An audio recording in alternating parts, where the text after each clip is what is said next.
Hello and welcome back to another episode of Let's Talk More on Monday. I'm your podcast host, Chloe, and we are continuing our Issue 9 Identity series where we sit down and we talk with our contributors about what their articles were about, what it meant to them to be able to contribute to this identity issue, what identity means to them, and dig down into the nitty-gritty of what they got into in their article. So I am joined today by Sarah and Lesley, who contributed to our wonderful think piece that had to do with involvement with Counterpart, what equity in business and technology means, and how they're implementing that in their businesses. So thank you both for being here with me today. Thank you for having us. Yeah, thank you. It's great to be here.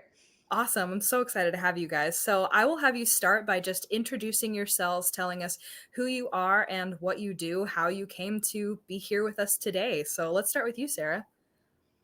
Sure. So I'm Sarah Ancel, and I'm founder and CEO of Student Ready Strategies. We are an organization that supports colleges and universities all across the country in making themselves ready to serve the students that are coming in their doors. So we are national in nature, and over the course of about 5 years, we have served almost 500 institutions, and those institutions serve almost 5 million students per year. That's amazing. And do you serve both public and private universities? We have worked in both of those sectors. We work in community colleges and four-year universities, and we have worked with a lot of HBCUs and tribal colleges and MSIs of all varieties. Amazing. So really wide scope. Yeah, excellent. How about you, Lesley? So I'm Lesley Crane, and I'm the co-founder and CEO of a company called Diversifind. We are a B2B SaaS platform that allows diverse-owned companies to market themselves to companies that want to diversify their spend. Sarah talked a lot more about what she does, but that's kind of the heart and soul of what we do is we try to sort of lift up companies owned by traditionally underrepresented groups. Yeah, amazing. So you guys both contributed answers to questions that were posed for you for this article about identity. And it really focused around like how important it is to lift up people who, are diverse, they're part of minorities, and what that means for them to thrive in their businesses or in their educational settings. So what was it like for you guys to answer these questions and contribute to this article?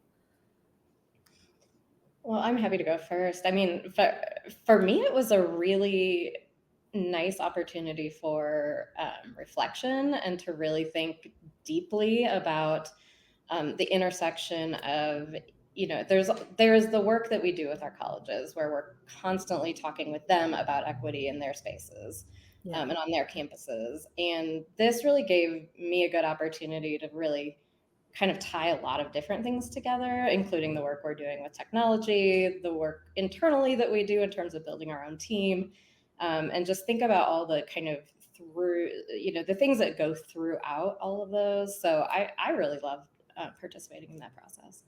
Awesome. I agree. I think sometimes you're so busy doing the work that you don't get a chance to spend any time thinking about the work. And so it was really nice to spend a few minutes chatting about why it's meaningful and who we get to impact and some of the good parts and the hard parts and where we're going and where we've been. And as I say, sometimes you're so deep in the forest, you forget, the trees or the successes that you've had. And so it was nice to have a few minutes to spend reflecting on it because I'll only speak for myself. I'll just say that a lot of times it's easy to forget that even though every day is a little bit hard and a little bit success and a little bit all those things, it can be easy to forget the successes, even if they're small. And so it was really nice to have a chance to talk to someone who maybe isn't familiar with what you do or with your company, because we're very small. And so talking about that was very nice. Yeah. Lesley, do you find this to be true that whenever you talk with someone who's sort of outside of your industry, it's a really important sort of challenge to do every once in a while to get out of your kind of your lingo and your, Yes. your frames of reference that everyone understands and be able to articulate what you do in a different way? I found that when you said that, that really triggered that with me, that was something that happened. I very much do, because supplier diversity, which is kind of our umbrella industry, is very niche. And so either you know it completely or you know it not at all. And it's, to be totally transparent, not sexy at all. Like there's nothing sexy about it. It's super important, but Right. it's which is part of the reason that we need companies like mine, because drawing attention to it and helping people is really critical, because without a little bit of help to scale and grow your business, it can be really hard to shine a light on the industry itself, because it is really small. Lots of people haven't even heard of it at all. Yeah. I've kind of found the same issue with my job. I work in the Medicaid field, providing like community services for people with disabilities on the Medicaid waiver. But when I try to like do the elevator pitch, if you don't know anything about that world, you're just going to get blank stares, right? Mm-hmm. So I've had to find a way to explain it like the simplest, most layman terms way possible, so that people even have an inkling of what I do on a day to day. But I do love that, both in contributing to this article, you both uplifted people whose identity is so important to them in that they're diverse and part of minorities, but you also highlighted your company's own identity and what they do and why they exist. So I think it served a really beautiful dual purpose. So I think that segues well into my next question for you guys, which is, what does equity in business mean for you guys and your businesses? I think for us, obviously it's the beating heart of what we do, because it's supplier diversity is, giving everybody a chance to have, whether it's access to capital or government contracts or, whatever it is, that's very much a part of what we do. But also, I think it's also like there are a couple of statistics that we are always harping on. I'm always harping on, which is that if you spend your money in a diverse way, you can actually save your enterprise 8.5% year over year. And in fact, I was on a call earlier today with someone, and I was telling them that I try to take any of the underrepresented groups out of it, right? Whether it's women, minorities, veteran, whoever it is, and just say, in the same way you wouldn't take your retirement fund and go, I'm just dumping it all in bonds and I'm walking away. You wouldn't do that with your supply chain, because it doesn't make any sense. It's not a safe way for you to keep building your enterprise. Same thing with your suppliers.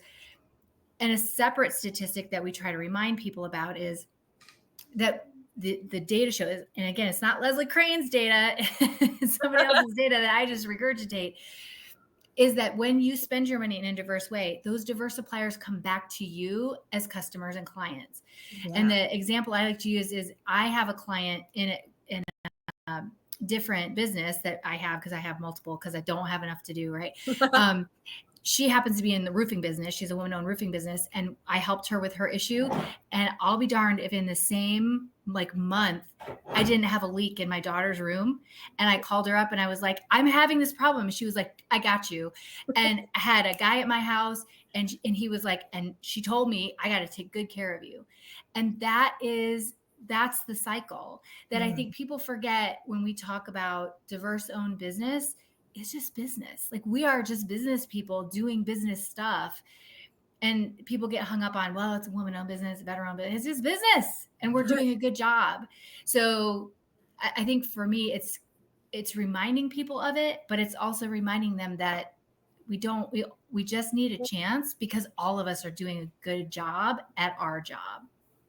And like you said, when it's those smaller businesses, you have way more of a chance of getting that like personal, attentive care, right? Mm-hmm. Like, you've already made that connection. They're going to care that much more because they're not huge and corporate and lost in the weeds. So you're going to get that good business that you want. Yeah. Yeah. I saw it was a presentation from a venture capitalist who was a woman who only invested in women-owned companies. And she gave some really interesting, I can't remember them now, but she gives some very interesting statistics about the sort of outsized performance of women-owned businesses because It's huge. by the time we get to this point, we've overcome so much, right? Yes, we're just doing business, but we're doing business really well in the cases I've seen. Yeah. Yes. And it's that much harder to climb the ladder and be heard and listened to. Well, and Sarah is probably well aware of this, but women get less than 2% of venture capital. Right. Oh, wow. Yeah. And women of color get even less. Mm-hmm. Of course. I was in technology at the it was Ed Tech Week in New York recently, and every female-owned sort of tech startup I talked to, they were all bootstrapped, and I think and myself included, and we were all very proud about that. Yeah, as you should be. Mm-hmm. So, Sarah, did you want to speak more on what equity in business means to you and student-ready strategies? Yeah, absolutely. There's a lot of layers to that for student-ready strategies. So, I mean, first it is just, like Lesley said, it's just core to our mission. So we are wholly focused on institutions making changes to their policies and processes, essentially because they were designed a very long time ago for a very specific student population. Yeah. And so we really focus on the students who are not just historically marginalized by the systems, but currently marginalized by the system. So we're really focused on how students who are Black, who are Latine, Indigenous, poverty affected, adult learners coming back from the workforce, how they are experiencing those systems and the inequities that those specific systems are causing. So I think, that's just the core of our operating model. That's what we do. And so obviously that is rooted in how do we design systems and policies and processes to be more equitable and get equitable outcomes. I think if we go a layer above that, our work, we don't support students directly, we support colleges and universities. And we have seen a lot of inequity in terms of what colleges and universities have to work with in terms of resources, in terms of access to groups like ours, access to grant funding. So what we have often seen is that the institutions that are serving students of color, poverty affected students, older students tend to be those that have the least amount of access to resources to be able to serve those students. So kind of a lot of what we really focus on in our equity statement in our business is how do we kind of level the playing field in terms of institutions getting exactly what they need to be able to serve their students. And so we have a number of different things we do, both with what we encourage colleges and universities to do, but also what we do as an organization to try to make sure that there's a greater level of access to support for these institutions that are often operating at very stretched capacity. Yeah, it's interesting, thinking about how you have to start kind of from the ground, like what do they have access to, what kind of resources are they pulling from, and how, it goes down the line to eventually affect those people that are applying and trying to get scholarships and get admission. And yeah. Do you find that, public versus private and, the other different like types of universities that you work with, that is also a factor in the resources that they receive? Like, I know each state probably has different funding, and it just sounds like a minefield. I mean, I wouldn't call it a minefield. I think that there are definitely differences. There are differences based on states and how they fund their institutions. Certainly private institutions have a different funding model than public institutions. Certain community colleges rely on local property taxes versus, state income taxes. So there's definitely a lot of variety in terms of how these colleges are supported. What we see more is kind of thinking about that there's a lot of philanthropic money going in to support student success and those kinds of projects. And I think a lot about kind of the institutions that have access to be parts of those projects, parts of those cohorts. They might have a local funder that they get a lot of funding from in sort of one-on-one. And then there are some institutions that are just don't have access to really anything other than a sort of basic state appropriation and their tuition dollars. So we've worked with some community colleges that have never had outside support to be able to do any type of policy and process reforms or updates. So there's just a lot of inequity in terms of, I think, access to the supports, in addition to just kind of the general operating dollars that they have. Yeah. So the reason that we grouped you guys together in this piece is because you've both worked with Counterpart. So I want to talk to you guys a little bit about that. How has Counterpart helped you both in achieving your missions? And, you know, for people that may not know, what even is Counterpart? Do you want to take it, Sarah, or do you want me to? It's up to you. Oh, well, I didn't know I had to do the Counterpart elevator speech today. I'm happy to. I don't want to over. No, go ahead. So Counterpart is a software development company. I also did not know I'd be doing the elevator. I sprung that one on you. That's okay, because they're great friends and collaborators and partners. So I'm happy to do it. And they have done our version 2. Like, we had a version 1. We launched our version 2 in July, which they did for us. And now we're doing additional functionality, which is in development right now. And they, for us, have been, because it's Diversified is just me and a colleague. So we are subject matter experts, but we are not technology. Like, that's not our background, right? So we need a partner who understands technology and who can, when we say, you know, we want to do this, then they say, okay, but what happens if you do this? Or what about this? Or do you really want to do this? Or should it work around this way? Because that's not our function. You know, that's not our job. And we need somebody who will ask the right questions to get us to the place we need to be, or the place we want to be and maybe don't know.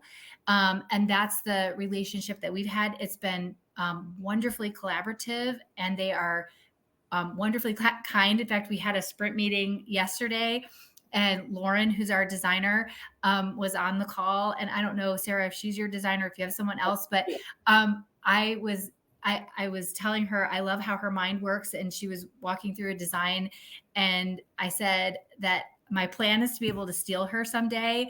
And Jason said to me that those were fighting words, and I said, yes, 100% yes. And she said that I made her face turn red, and I was very proud of that. So I just think that they're aces, because they have just been so kind, and they push back in an appropriate way. Like, if we're like, oh, this is what we want to do, what do you think?